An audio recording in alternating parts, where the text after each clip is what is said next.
recording. How did you get this to be light pink? Oh, now it's red again. You just got to press it properly. What? I did though. Right, what's your beef with my shirt? I've got no beef with your shirt. I've got, for anyone not watching, I've got a Tottenham Hotspur shirt on. It's a nice one as well. It's an old school. It's very big on me. It's purple. And did you buy it when from? Is it actually retro? Or is it? It's from, not authentique. No, it's like the new retro. It's like from the range. Spurs shop, like a couple of months ago. Yeah, because they're doing that now, aren't they? They're doing that now because anyway they can make money out of us. Daniel Levy will make money out of us, and I'm a You'd sucker. be giving it to him, exactly. I'm a sucker for this shit, y'all. So yes, You're wearing it. I'm wearing it. I quite like it. I quite like that it is like a dress on me. It's a bit big. You have got pants on. Now. I've got bottoms on. I'm not just naked. I've got no beef on with that it. seat. It's Uncomfortable. These seats, right? They're pleather, Yeah. and they every time we sit on them, they deflate. Yeah. They make this. You sit down, and it goes. For like 10 seconds. And you're like, oh, a bit windy pops today. It's like, they're not the best. They're quite comfy. Yeah, I feel all right once we're sitting on them. They do that thing, though, where you lean back and you think you're going to fall off, but then you don't. I was in the middle of my Spanish oral exam at GCSE. Was that last week, was it? I wish. Duolingo. No, Hola. ¿Cómo estás? at GCSE. And, it was like I think it was the mock. And the teacher leaned back and the chair broke. And off she went. You know what? It was the best moment of my life. She's never recovered.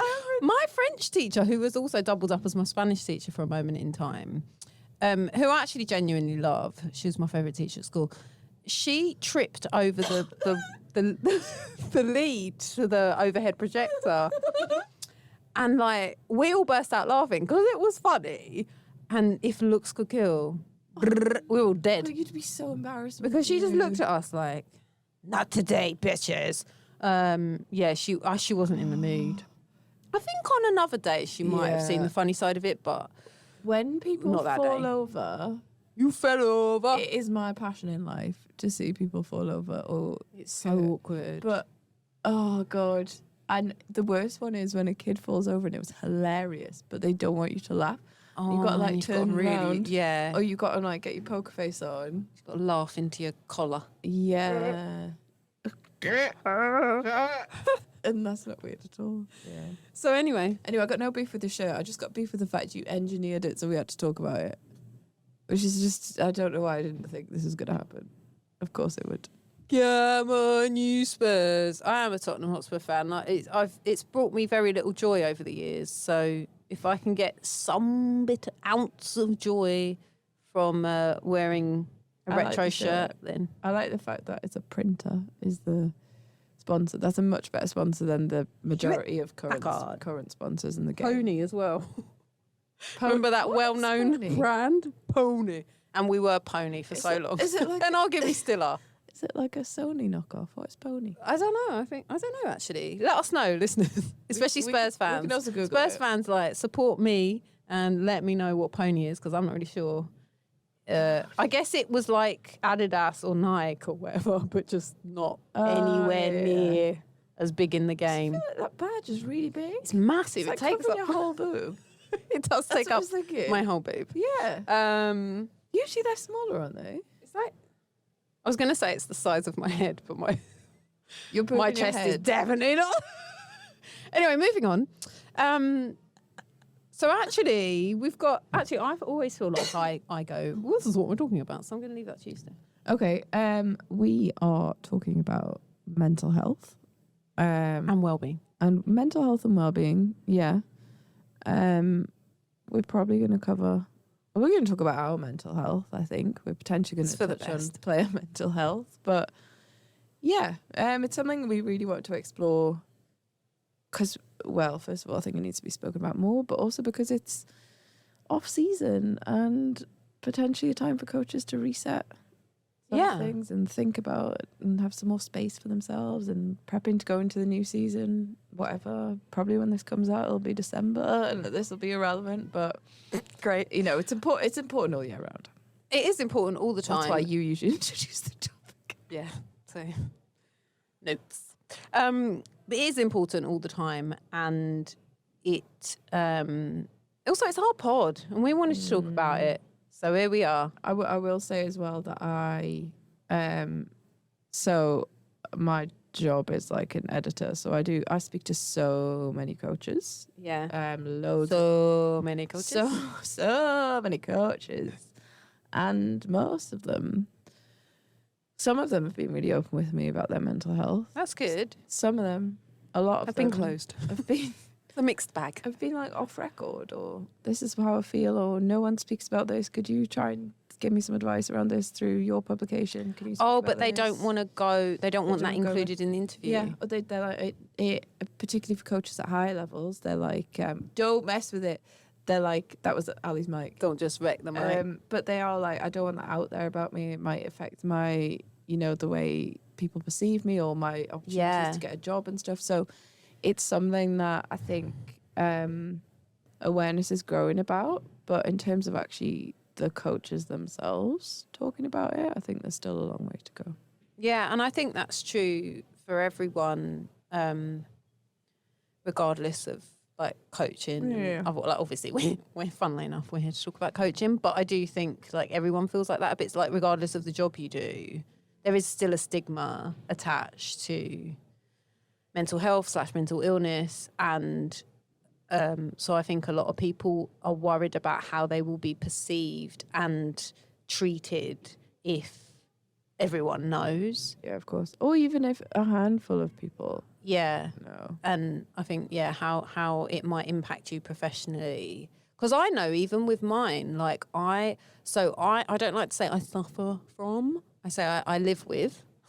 I live with anxiety and depression, but to be honest, more anxiety. I think sometimes I have like depression that's brought about by my anxiety, but I think my main sort of demon is anxiety.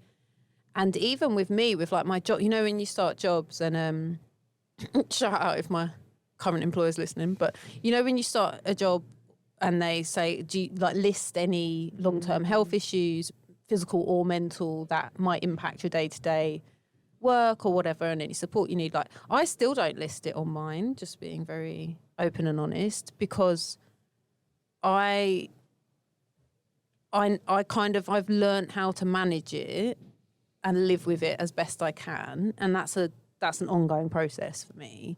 But I don't want to list it on a professional form, because I don't know, especially when you're new to somewhere as well. You're like, well, how do I know that this isn't going as like a black mark against my name, and that I might be treated differently. And I don't want to, I think especially with anxiety, I don't want to be treated differently. Yeah. I don't want people to draw attention to it. So therefore professionally, I don't want people to know.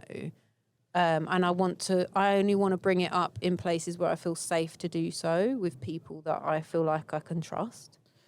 Yeah, I think that's really fair. I list, me and my therapist talk a lot about, he doesn't like to put names and stuff, but if labels, yeah, but officially, if I have to talk about the things I suffer with, it's anxiety, depression, and then pure OCD. Mm-hmm. And I will list anxiety and depression. I won't list pure OCD because people don't get it. People don't know what it is. But I always list it. Now I list it because I'm like, one, if that means you're going to treat me differently or anything, I want to know that pretty quickly. Fair point. Because then I can make a decision to get out. And two, because I'm sometimes up and down, I want to be like, I make sure that I've told you, because then that's kind of behind me if I do maybe have a time when I'm struggling. But it took me, I suppose, a while to get to that point. And I mean, I've had depression since I was 12. Mm-hmm. And I didn't start getting treatment until I was 19. But that's 12 years I've been getting treatment. So it's taken me a long time, I suppose, to get to that point and to get to being really open about it, I think. Definitely. And I think, I guess one of the reasons as well a key reason why we wanted to have this conversation was because we know that like coaching's really stressful, like regardless, and everyone has mental health. Like, you know, we hear that a lot these days, don't we? Everyone has it. It's true. We all, in the same way that we all have a physical health, which sometimes is better and sometimes it's bad. It's true with our mental health as well. Like sometimes we feel better and sometimes we feel worse. And I think one of the main reasons, like we said this in the pilot episode, one of the main reasons we wanted to do this pod is because we really want to create a community, and we want to create safe space for coaches, women coaches in particular, to be able to connect and share and feel less isolated and therefore less vulnerable. And so we're being quite vulnerable today to have this conversation, and we don't expect people to like email us or like comment on our socials about, oh yeah, like this happened to me or blah, blah, blah. Like, it's your privacy is yours. Yeah. But I guess we just wanted to share some stuff so that our listeners can feel better connected to us and therefore hopefully better connected to each other. Yeah. I think as well, we're quite vulnerable with each other when we're not on the pod. Mm-hmm. We do talk to each other. Constantly. This is the only time we spoke. It's on the pod. Incessant.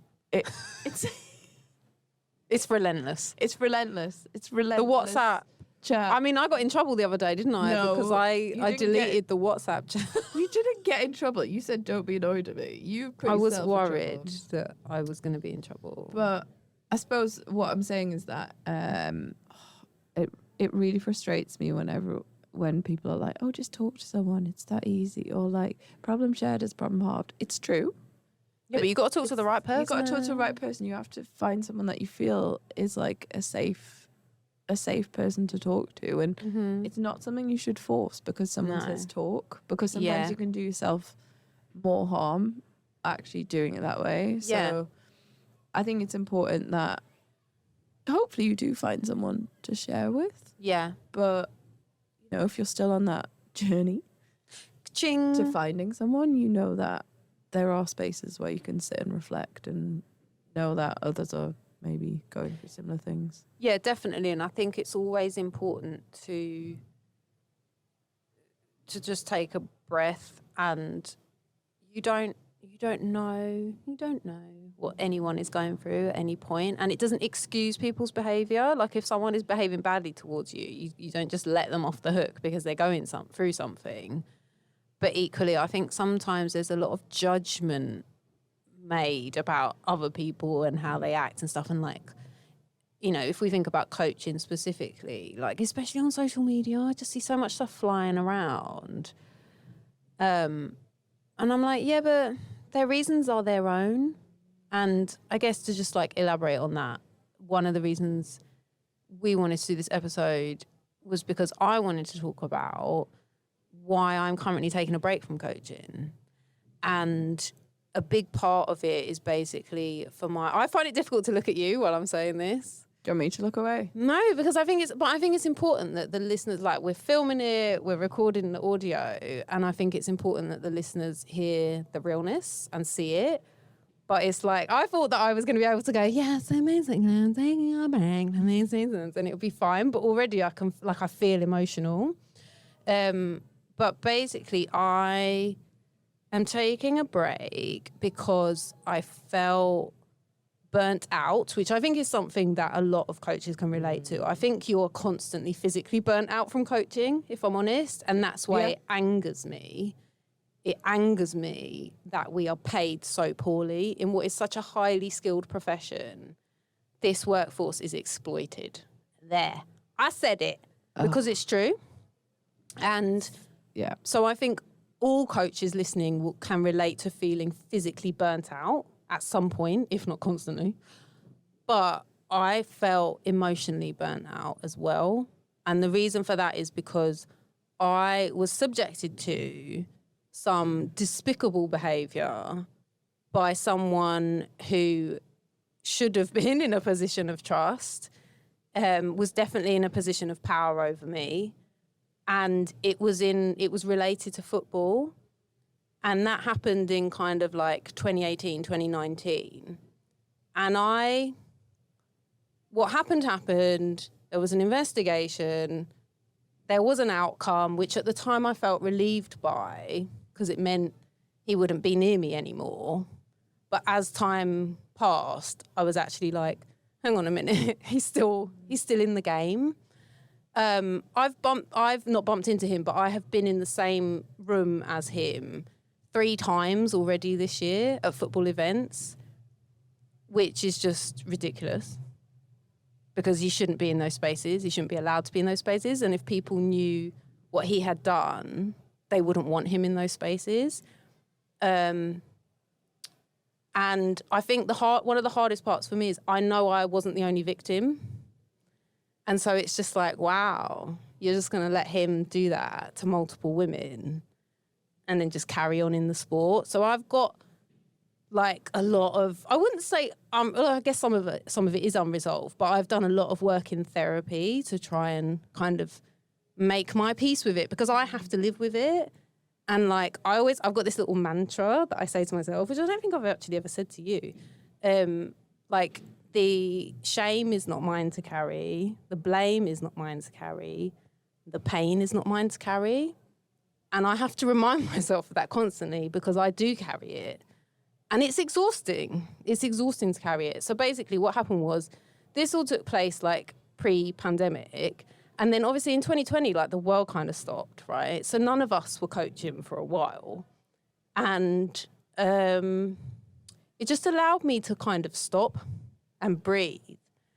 And I realized that I'd been getting through it by keeping myself busy. Yeah. Because like most coaches, I was working a job on top of coaching. And so I was just constantly go. And the pandemic, obviously, like when you're just sat in your house, and that was a highly, like when we talk about anxiety, that was a highly anxious time for me, because my anxiety is a health anxiety. So basically, for as long as I can remember, certainly since I was a teenager, I've kind of been terrified of contamination. So I have emetophobia, which is a fear of vomit. Actually took me therapy to say the word vomit, so well done to me. I just said it twice. But around that, it's a wider kind of health anxiety of like being worried that I'm going to get contaminated with something. And that's basically what the pandemic was. It's like everyone was just making everyone else ill. And people were dying in their thousands and across the world millions. And so as well as it being like a really highly anxious time for me, it was also a kind of uninvited, like it was all forced upon us, wasn't it? That time spent just not really having much to do and not being able to distract yourself, which is what I'd been doing. And so I think I did a lot of kind of thinking over that period of time, as we all did. And then towards the end of 2020, I started coaching again and became very busy and just felt exhausted. And I realised you're kind of just doing what you've always done, which is you're sort of avoiding how you actually feel about all of this. And what happened was I actually passed my B licence. And when I passed that qualification, I think in my soul, I knew that I then wanted to take a break, because I was like, I've done this thing which felt out of reach for so long.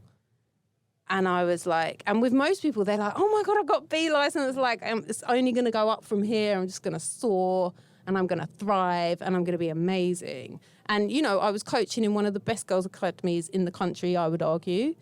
I was coaching in a brilliant grassroots, like, charity. But I couldn't do it because I just felt so broken by what this man had done to me that I was just like, I can't keep pretending I'm okay. And so that is a massive part of why I'm not coaching. And it's difficult for me to talk about it because I don't want to share the details of it because that's my choice to make. But it's also like, then when people are kind of like, oh my God, I can't believe you're not coaching, like, da, da, da. Like, well, there's reason, and that's why links me back to a point I feel like I made about 4 years ago, because I feel like I've just been talking constantly for like ages. But that's why I say you don't know what someone's going through, so just take a moment before you start judging people's choices, because everyone has their reasons, and their reasons are their own. Yeah, you take a second. I'm proud of you. Okay. Yeah. Yeah, that's a lot. I'm really. Oh shit! I'm really. She said it. So, you don't have to answer this, but how do you think that presented in your coaching? Maybe the fact that you were struggling. I think I started to lose patience, because I think patience is a massive part of coaching. And when you're tired, like any parent, like I'm not a parent, but any parent will tell you, like when they're tired, like they find it difficult to be as patient with their own kids. So when you've got someone else's kids and you're like, so I mean, I hope that actually none of my players got any sense of any of this. And I actually know there might be coaches who I've worked with who potentially are listening to this who are like, what? Because I haven't shouted this from the rooftops. Like in recent times on social media, I've kind of alluded to it, but I've never explicitly stated any of it. Again, that's about a privacy thing for me, but that is also a classic victimhood thing of I am still scared of the way people will judge me for this, even though it's not mine to carry. I'm still scared about how people will perceive me. And I also just don't want him to have any idea that I even still think about it. And so this is what I'm trying to say, is even doing this is vulnerable for me, because there are going to be people who listen to this who are going to connect some of the dots, and who are probably are going to know exactly who I am talking about, and they might go and tell him. But yeah, so I hope, going back to your question, I hope my kind of players didn't sense it, but I think the ways it presented in my coaching was I felt internally, I just felt like I didn't have the patience at times.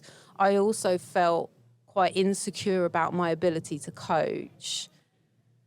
And that is deeply linked to what happened with that individual, because I felt like actually maybe I wasn't as good as he said I was. It was just he wanted a certain thing. And so he did all the talk. Do you know what I mean? It was almost like he sweet talked me into thinking I was an amazing coach. So I think I just felt like a fraud. I felt like, oh, I don't deserve to be in this space at this academy. Like, I don't know what I'm doing here. And I know all of that isn't true. And like I said to you in another episode, if I went back and did it tomorrow, I think everyone would witness quite a strong, confident coach in the way that maybe they haven't seen from me before, because I've had that time out now. But yeah, at the time, I think I was just so... It was just really upsetting and really triggering. I think the word triggering is overused, but it was triggering to be in those spaces because I couldn't separate what had happened to me out of that because it was so closely linked to football. Yeah. I think, first of all, like, what you've done in stepping away from it is you've made a choice for you. And I think that's so important. Yeah. You could have been like, I'm going to try and keep coaching, I'm going to try and push through it, but you've made a choice for you. And actually, you've made a choice for your players. Yeah, yeah, for everyone. But I think it's also important, like, what you're saying about people not judging or not knowing is, like, I've had experiences with you where... Because, like, you can put a front on, Ali, like, really well, really, really well. Like, you can, turn up really quickly when you need to. Yeah. And therefore, people perceive you as, like, incredibly confident and incredibly comfortable in spaces. And, oh, maybe Ali doesn't need that, or she can do whatever. And I'm like, that's not the case. You don't know the real her. Yeah, you should. You haven't seen. No, like, you I haven't do. seen behind the mask. No, yeah. You haven't seen her with her makeup off. All right. Shock. No, but it's important that even, and I think that's a classic thing with mental health actually, is that people always say, don't you? Like, like check on your friends that are okay, but like ask how are you twice. Yeah. Even if someone is presenting like they're doing really well, or they know what they're doing, or they look super confident, it's not always. I mean, it's hardly ever the case. Yeah, I would say, to be honest. For sure. And coaching is such a vulnerable thing to do. Yeah. A lot of the time people put a front on to get through it. And because actually coaching, if you think about it, is a bit of a performance. Yeah. Because you're tired, you're hungry, it's cold. You still got to turn up and turn it on. Yeah. And so I think it's really important for all coaches, like even, hopefully people listening haven't been through something quite as traumatic as I have, but unfortunately some of you will. And I mean it when I say, like, if you want to reach out to me and Steph, reach out to us. Like, this is genuinely one of our key motivations for doing this pod, is to create a space. And you can reach out to us privately. You don't have to put a comment under our photos. But yeah, I think I was just thinking that because I thought of another way in which it started to present, not necessarily in my coaching. So one of the ways I started to realise that I needed to take time out was I started to get really irritable, which I think is often a sign of depression, actually, and anxiety. And I think people often think that depression's like, anxiety's like fear and depression is sadness. And actually both of those things often present as anger and rage. Yeah.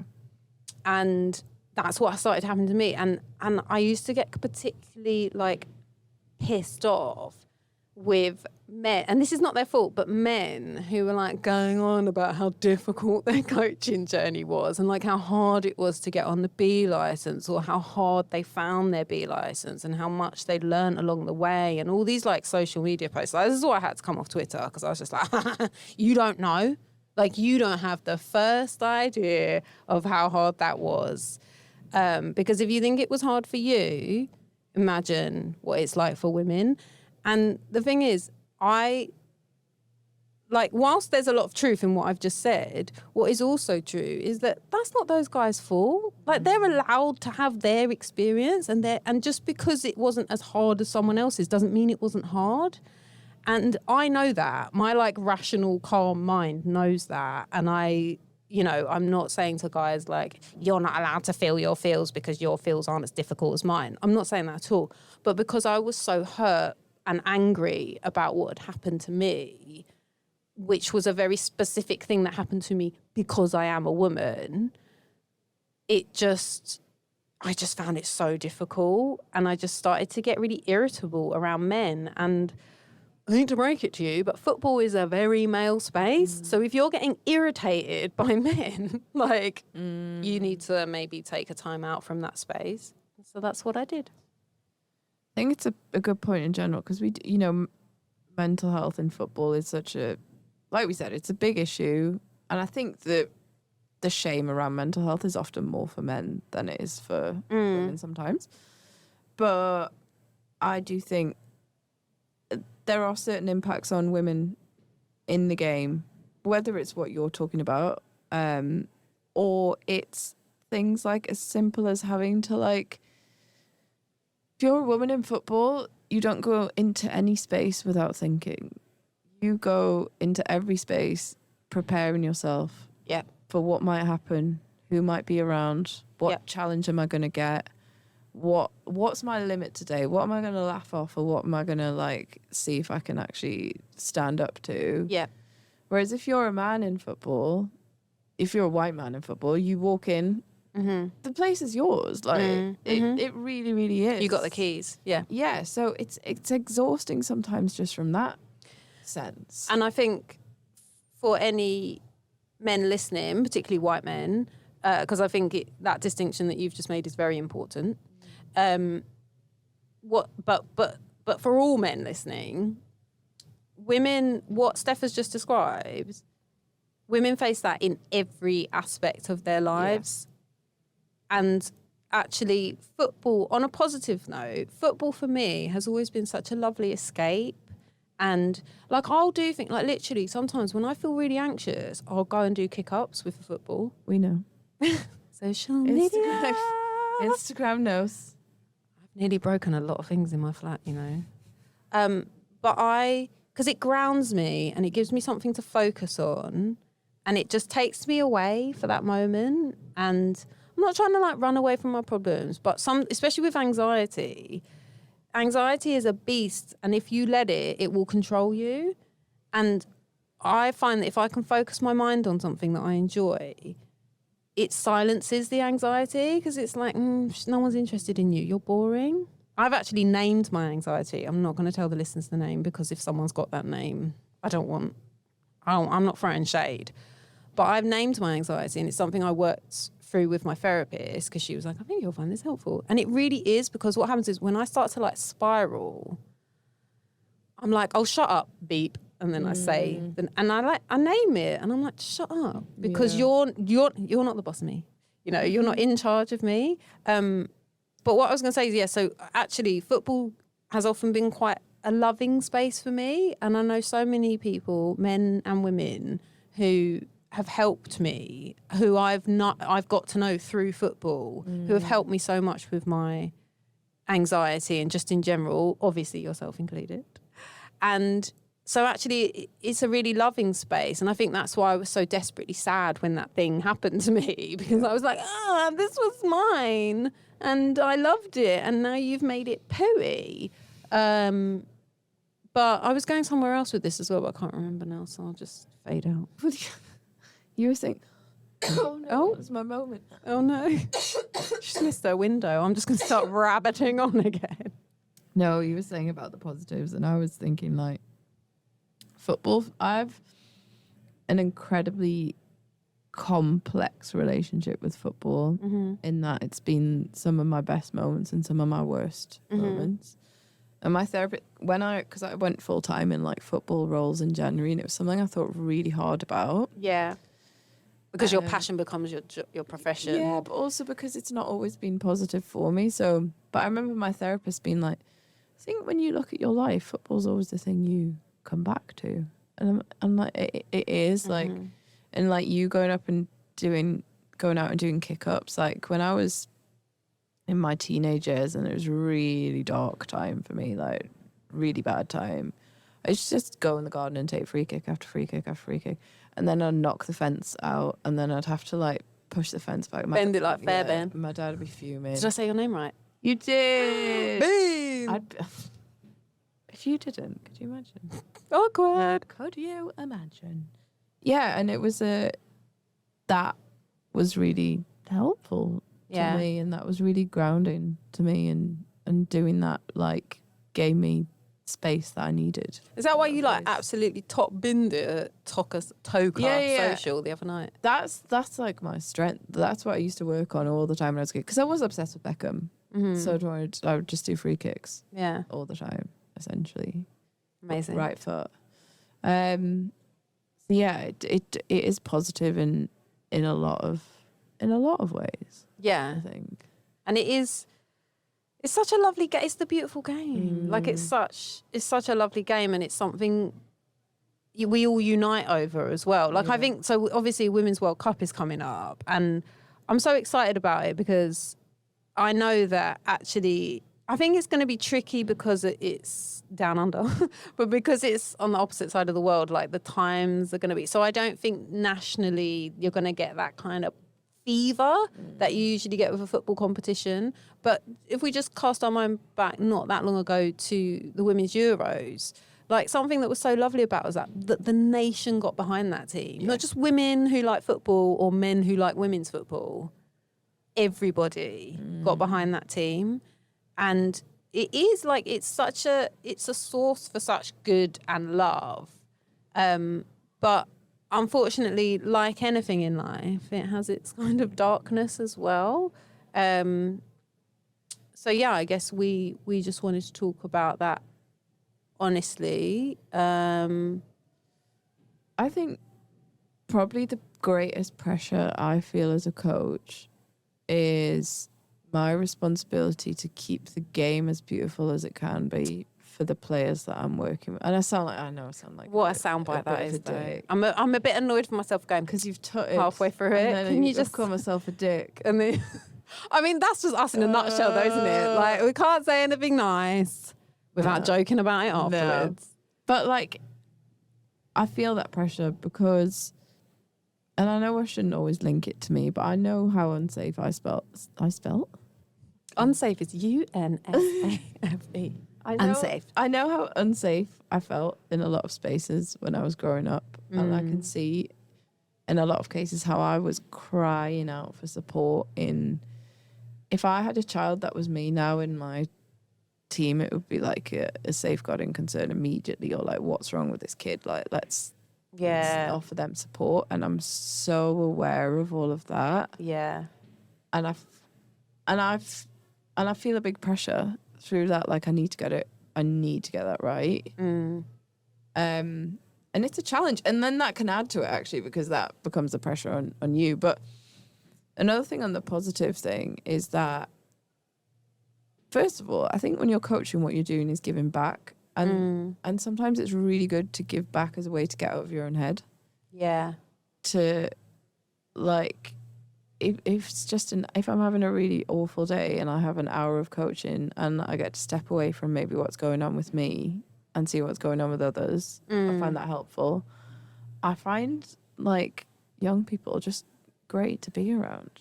They are great. Like, that's what I miss. You know, when people are like, oh, do you miss it yet? And I'm like, to be honest, looking at the weather, I mean, the weather's all right now because it's picked up, although it has been really hot as well, and I don't do well in the heat.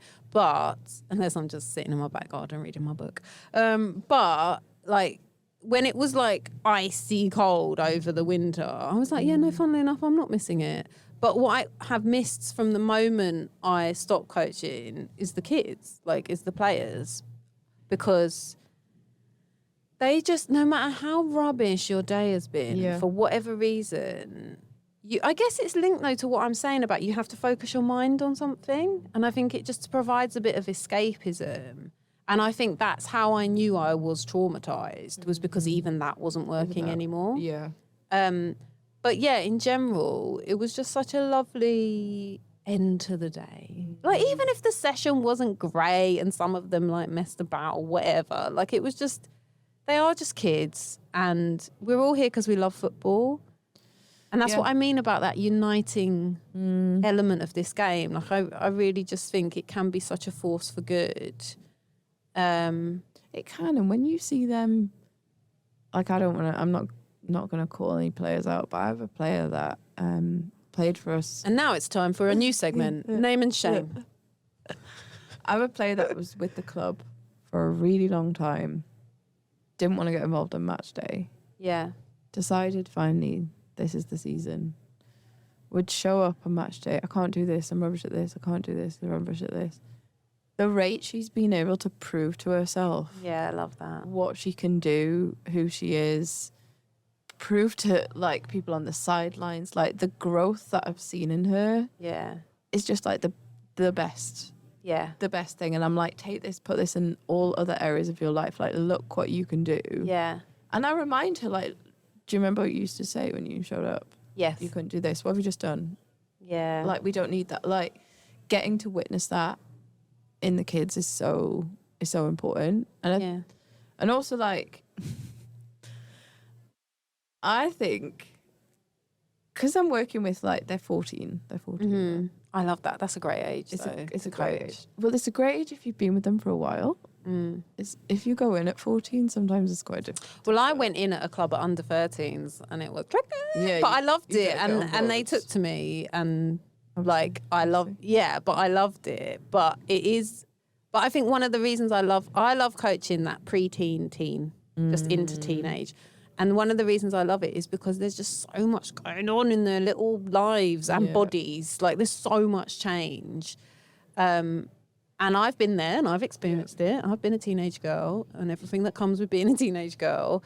And I think I love the challenge of that. I love being like, yeah, I'm going to help you with this thing called football, but we're going to help with so many other things as well. And there's such a sense of satisfaction when you watch someone, like, grow and develop into, like, the next phase of, you know, being a human being, basically. I think it's also been really helpful for me because I think there's a lot of stuff that I maybe felt about myself, take 14 as the age, but didn't process at 14. Now I get to be around a group of 14-year-olds and I'm like, oh, this is what 14-year-olds go through. Yeah. This is where they are. And it speaks to the 14-year-old that is still That's what I'm right saying. in me. Exactly. That's like, you know what, Steph, give yourself a bit more grace because look where you were. Look at all this shit that you had going on. Look at how difficult this is. And it's allowed me to, and obviously this is something I do completely away from the players, to process some of that stuff for myself and just giving me a bit more of a window into that. Yeah. I I think there's definitely something around, because I remember when we, in the first episode, we talked about purpose, which I couldn't say apparently. And I talked about like wanting to give something back to like the 7-year-old me. But I think just the little me in general, like regardless of age, just like the younger me at various points in my life. And I actually wrote, it's really GCSE bad poetry. Like it's, but when Did you bring it? I have got, it's on my social media, so I could find it. But no, it's really bad, but I shared it for a reason because I wrote it while I was going through all that awfulness. So it's like rough as anything, and I wouldn't want to be judged by any writers or poets out there for it. But it's raw. But one of the lines in it is, I do it all for her playing football in a dress, or something like that. And it's because of that photo of me playing football in a dress when I was little. But I think what I was trying to get at was that, like, I owe it to her, and that she is me, to take up space in this sport, because I was told when I was little that it wasn't for me. And I was made to feel not that long ago that it wasn't for me, because actually, if this is how I'm going to be treated, I don't want to be in this sport. So, yeah, I mean, I'm happy to read it out. I'm happy to. I'll have to find it though. You'll have to fill time, or we'll have to pause the recording later. We can share a link. I think it's important, like, it's really important to say that I think when it comes to the line between our mental health and our players' mental health, if you are coaching, you are making a commitment to do the best by your players' mental health. And I think that's really important, that when we're in those spaces, we are taking up the spaces, like you say, we're supporting them, we're challenging things.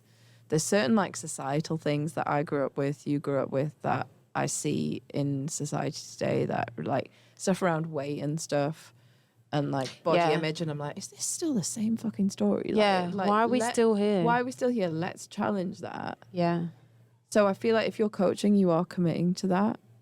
But if you feel you can't commit to that and you need to go and take care of yourself, that's okay as well. Yeah. Because you're setting an example there, actually, to go and that's what you've done for a lot of people, is set an example to go and take care of it. I think what I'm getting at is don't do that because you feel like you have to while compromising your own well-being. Yeah, absolutely. And I guess also, like, you know, we've talked about our mental health, but also like our players' mental health and our players' well-being. And I know there's been times where I've helped individuals, like I can visualize these conversations. I know their names. I know exactly when it happened. Where I've helped players through really tough times for them. And it's just one conversation and it's just changed everything and it's unlocked stuff, and they've been able to then go away and have that conversation properly with their parents and with like maybe some other like professional support. But I think also, I guess the reason I bring that up is to say to coaches, like, don't underestimate the power that you have and and therefore the responsibility that you have to your players to support their mental health and their mental well-being as well.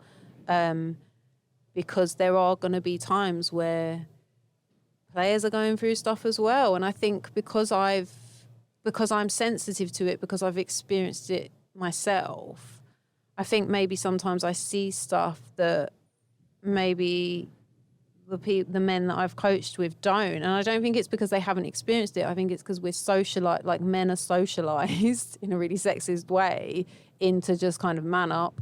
And that means bottle it up and don't talk about it. And then I think then they get a bit scared of it.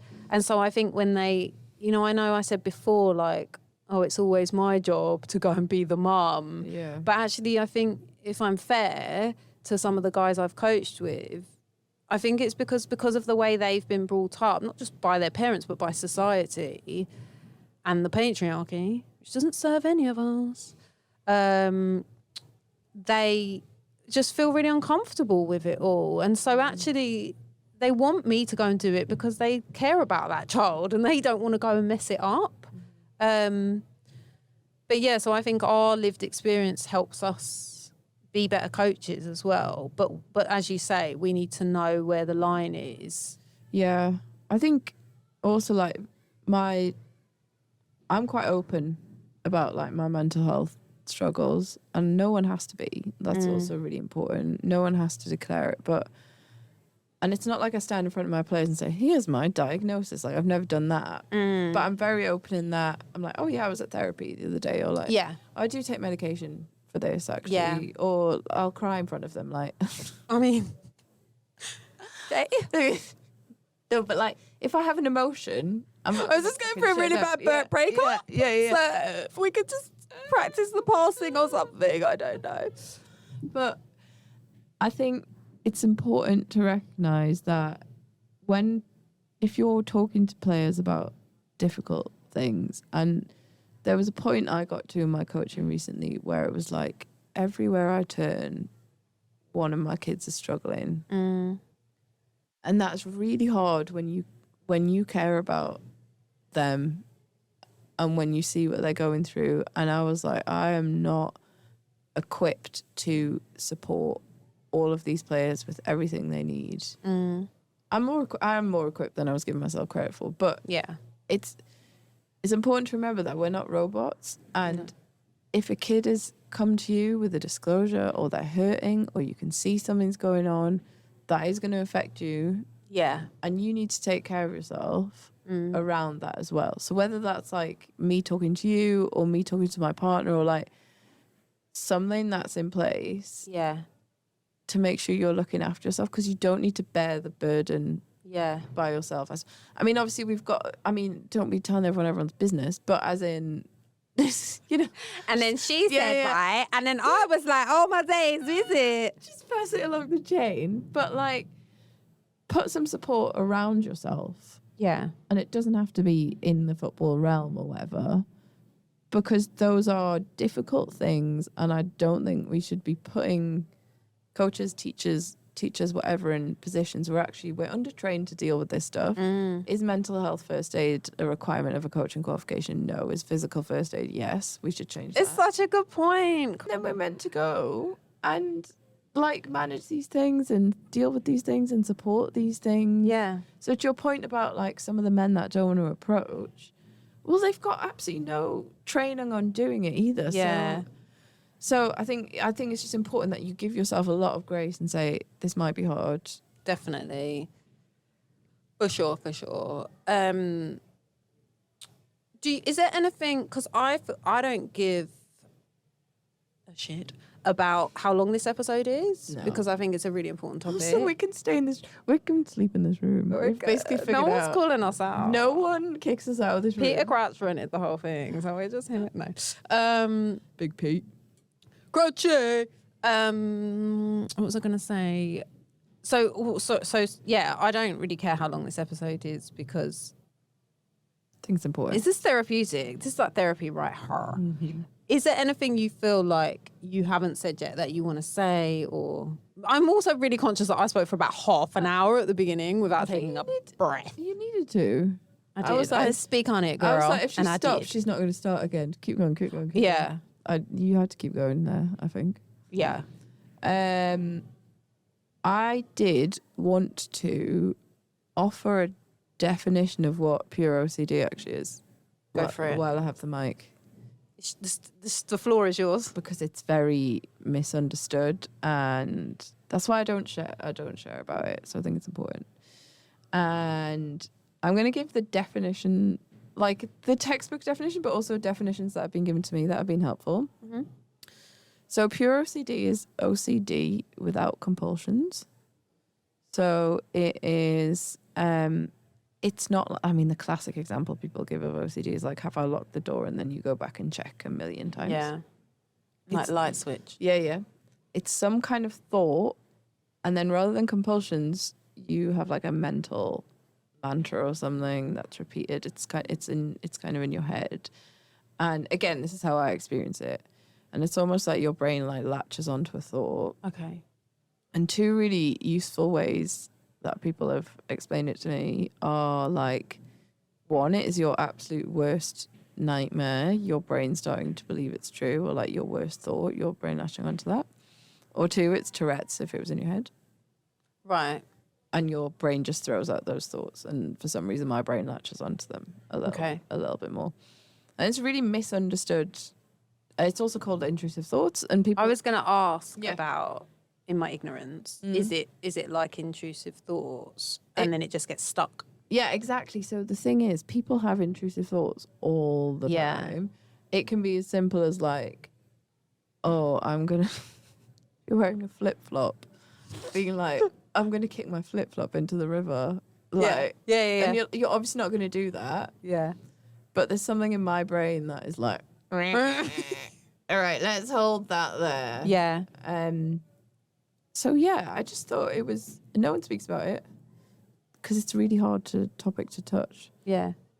Is there something that we can link to as well? Yeah, we can link to, I suppose, some resources that. Yeah. I mean, I think there's hella resources we can link to for this particular episode. Yeah. But like something specific on pure OCD. Yeah. Because I'd never, until we became friends, I'd never even heard of it. Because I have a little bit OCD in compulsive ways, especially around hand washing, because obviously that's linked to my emetophobia and my health anxiety in general. And so I was aware of like that type of OCD, but I'd never heard this pure OCD before. So I actually looked it up and was like, oh, okay. And kind of tried to educate myself on it because I'm your friend and I want to be able to support you. And I think there's something in that as well. Like, I think sometimes mental health can feel really like, because we don't want to say the wrong thing and we don't want to do the wrong thing. So then we do nothing. Yeah. And I think actually, what do you do when you don't know something? You find out. You learn. And it's the same with this. Just educate yourself.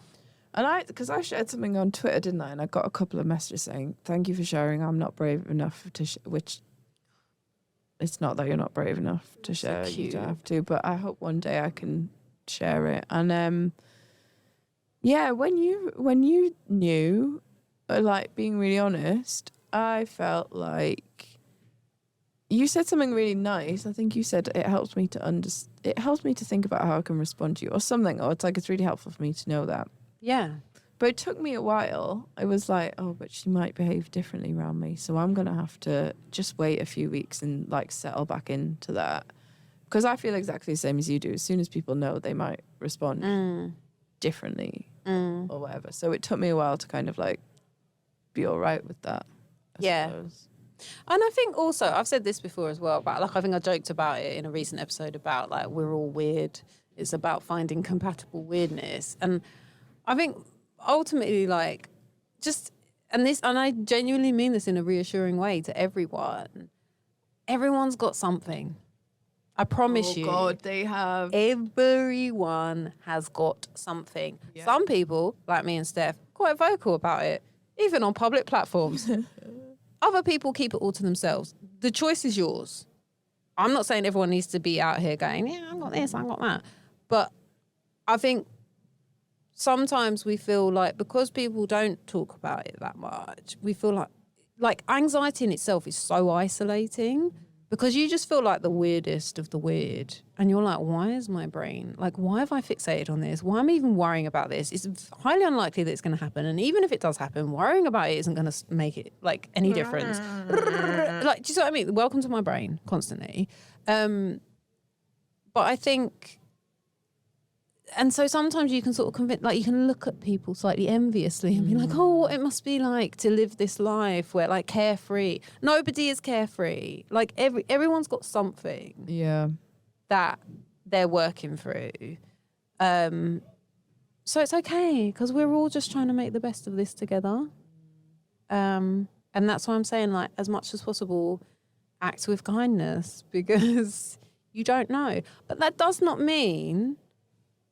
take the piss, because that's a bugbear of mine, because especially around mental health at the moment, like it's become a bit of a buzz thing, hasn't it, in recent years?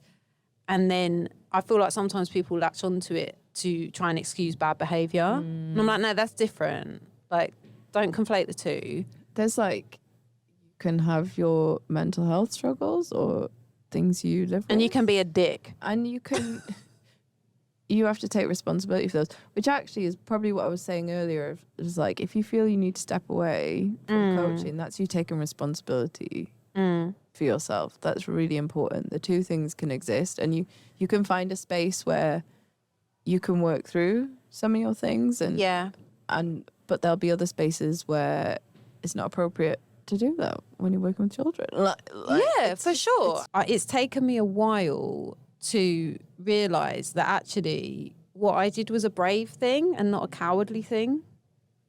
Like, genuinely, I was like, oh, I've just run away from coaching because it's too hard. But actually, I feel like I've been really brave, so well done me. You have been brave, and I think whatever decision you feel is right for you is the right one. Yeah. And however people want to perceive that, whether it's like, oh, she's run away, or oh, she'll be back, she just hasn't found the right club, or whatever we were saying in the first episode, let them do it. Yeah, that's on them. That is on them. You have been brave. You've been really brave. Thanks, girl. I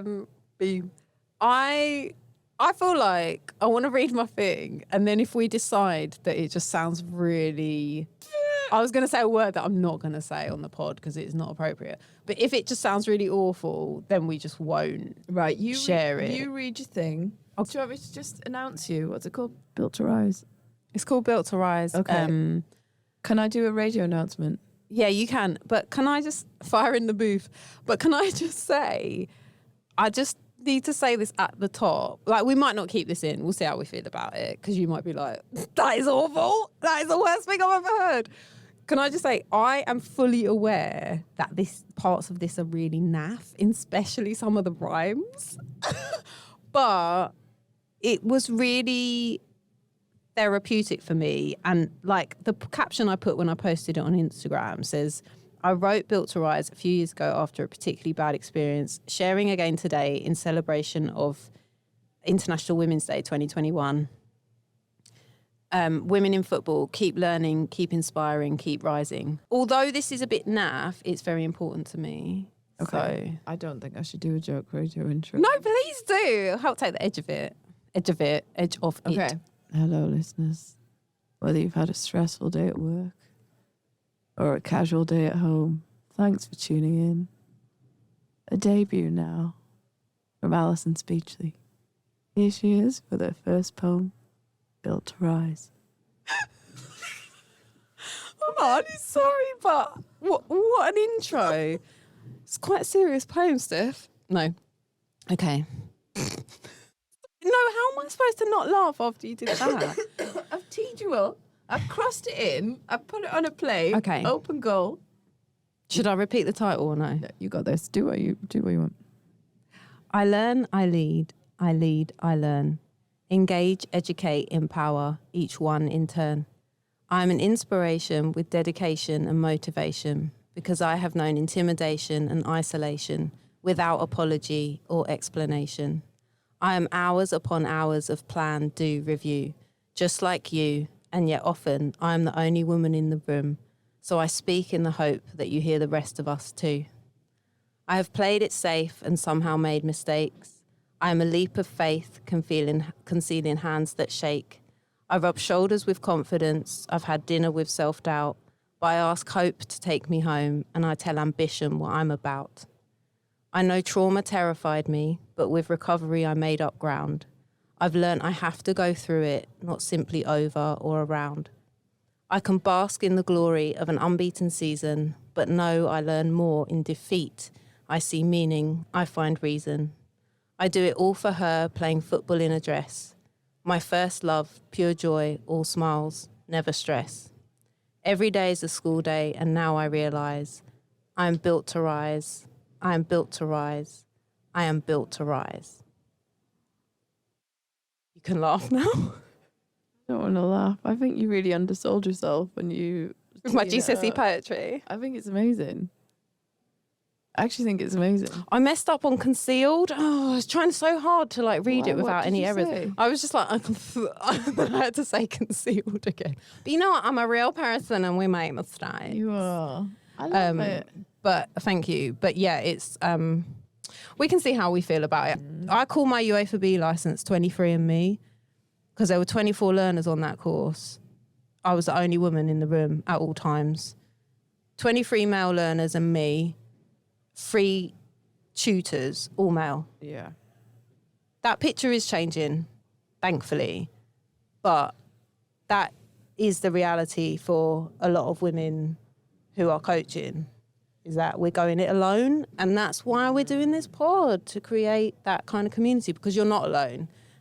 Also, like, and I'm going on this journey right now and I won't get Ching. into it, but we don't always have to do what we're supposed to do. If it doesn't feel right, you can challenge that. We don't have to do what's been done for years because that's the way it's been done. We need to challenge and change those things together. But that is hard. Oh, of course. In a room of 23 and me. Yeah. Oh, I'm not saying you. Yeah. No, I know. But so I guess what I'm saying to women out there that feel that way is that, so come to us. Even if you don't know where else to turn and you're like, things happened and it's really annoyed me or whatever, like come to us then. If you don't feel you can go, you don't feel there's a support group out there for you currently, of which actually there are, I think, and this is what I'm trying to say, there is such a brilliant network of female coaches, but we're not all connected, I don't think, in the best way. But we're super open to like setting up support groups or setting up talking groups, or like say we got like 10 similar messages and we'd be like, would you be interested in, like, we really want to look at ways that, like, we talk about community and hopefully you get a sense of that just listening to us, but how we can actively set up communities and kind of bring communities together. So we're really open to that, I think. For sure. Yeah. I think that's a lovely place to end this episode. There is. We're not doing social media, are we? Well, I feel like we did it with my... Oh, yeah, sing it then. Social media. Good job. Bye, guys. Chokes. Oh, Where's this God. button? I can never find this button. You've Stop been hanging on it the whole recording. time.